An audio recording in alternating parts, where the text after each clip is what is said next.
Any comments or any insights into the Congressional Progressive Caucus? As people may know, they endorsed you during your first race. The second race, they did not endorse you. They endorsed your opponent, Shontel Brown, who joined the CPC, the Congressional Progressive Caucus, but she also joined the centrist New Democrat coalition, which is a funny combination of things to join. Were you surprised by their decision to endorse her?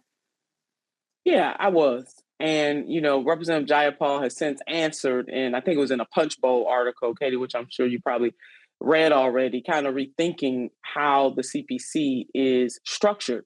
And I want to thank the movement for doing that. That didn't just happen by happenstance. The pressure that was put on the CPC for that ridiculous decision, and it was a ridiculous decision. I'm not just any other candidate. I am a prominent leader in this movement. I've been fighting for the issues that the Progressive Caucus says that it stands for, even without being actively elected at this moment, because the mission is too important not to fight for Medicare for all, for canceling student debt, for a Green New Deal. And the person that they endorsed actually had the backing of entities that are the antithesis of the things that the Progressive Caucus says that it stands for. So on one end, very disappointed and shocked that they made that endorsement. On the other hand, really glad to see, certainly not jumping for joy, but certainly glad to see a rethinking of that and whether or not the way that the CPC endorses should be changed.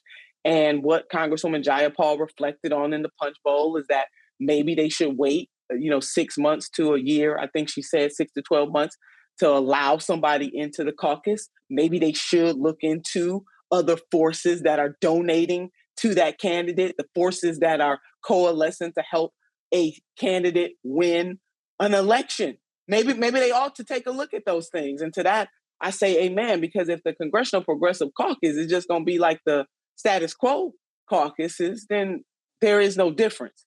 They all need to unite then, if that's what it's going to be.